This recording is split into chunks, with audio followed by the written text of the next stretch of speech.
The New York Gas Light Company, Con Ed's earliest form, lit up in 1823. It was originally created to provide gas to streets in southern Manhattan, but it soon merged with its competitors to establish a monopoly in the gas industry before turning its attention to electricity and steam.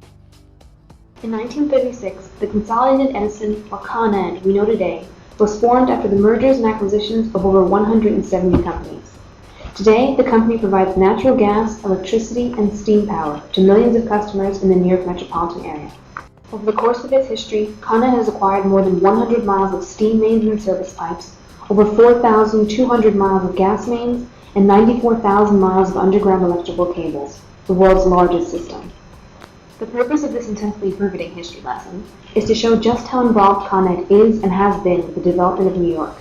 The Con Ed we see today can actually trace its roots to the very foundation of our city. It owns all our energy infrastructure because Con Ed is the company that put them there. What company could compete with monopolies so established that it is literally part of the fabric of our lives and as much a part of New York as any skyscraper?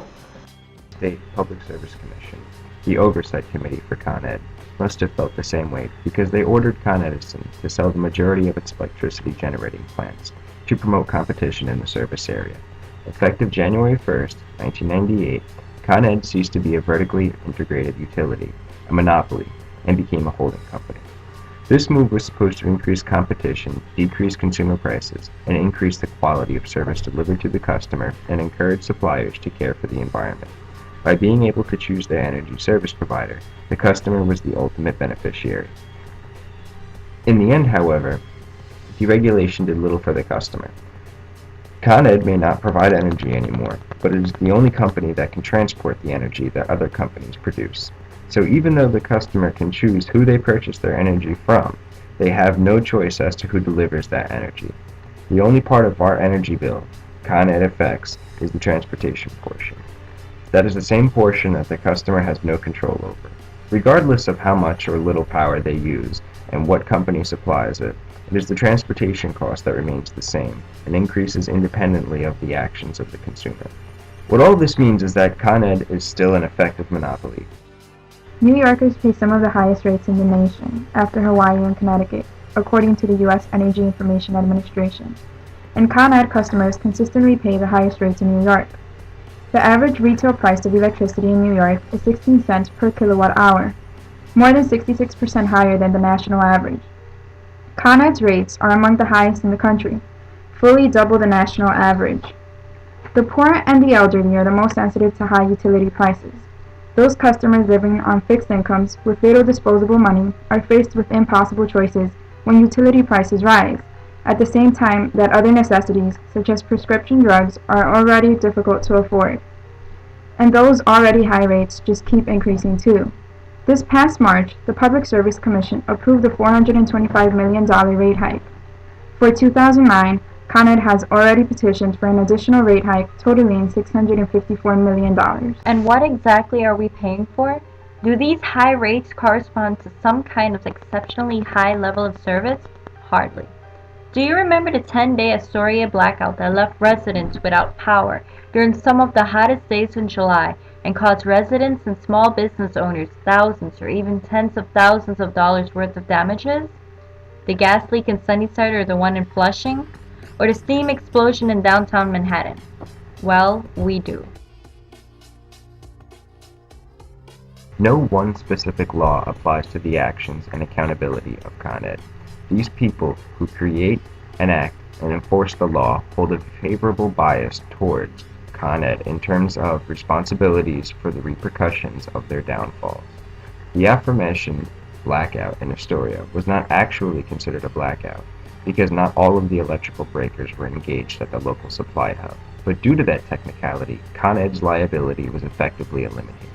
Meanwhile, thousands of local citizens were left in the dark, and many businesses and homeowners were graced with massive amounts of ruined or spoiled perishable food items. I bet they call that a blackout. In its own mission statement, Con Ed promises to provide energy safely, reliably, and in an environmentally sound manner, and to improve the quality of life in the communities they serve. But they haven't kept that promise. The Con Ed customers we surveyed also expressed their disappointment in either Con Ed's rates or its service. In Astoria, 84% felt their bill did not correspond to their energy usage, and nearly 50% were dissatisfied with the service they received in return for the price they paid. Those feelings were echoed in Flushing, Jamaica, and South Ozone Park. Con Ed's practices violate their own standards and their customers' expectations, but because of the disparity between law and ethics, Con Ed is not held accountable. But are they guilty of a social injustice? Catholic social teachings, our ethical authority, say yes. The Church teaches us that the human person is created in the image of God and so has a worth that cannot be measured. The measure of every institution and every society is whether it threatens or enhances the life and dignity of the human person, whether it honors our right to satisfy basic needs. Con Ed has failed by this standard. Its actions threaten the life and livelihood of its customers and disrespect their inherent dignity. As social beings, we live our lives in relation to others, relationships that are governed by rights to the necessities of life and responsibilities. We'd like to add the right to energy to the list of common goods. In our society, energy is a good without which we cannot function, compete, and succeed. As an effective monopoly, Con Ed is our only avenue to that common good, and as such, it has a responsibility to facilitate access, not to. The Church also teaches that we should defend the poor, be a voice for the voiceless, and come to the aid of the victim. Con Ed has violated this principle through its high rates and its careless treatment of the consumer. And finally, we are creatures of God and participants in creation. We are the stewards of God's gifts, and we have a responsibility to protect the people of this world and its resources. Con Ed hasn't yet developed ways of providing electricity while also caring for the environment.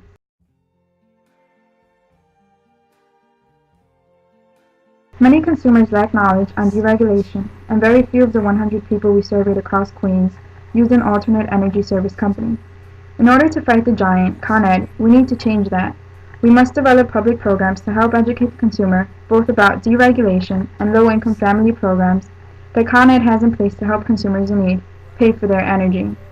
An educated consumer will pave the way for more competition, ultimately resulting in lower prices, more options, and better service for the customer. We must then join local politicians and groups such as the Consumer Protection Board, AARP, and the Public Utility Law Project to lobby the Public Service Commission for lower rates and increased accountability from Con Ed.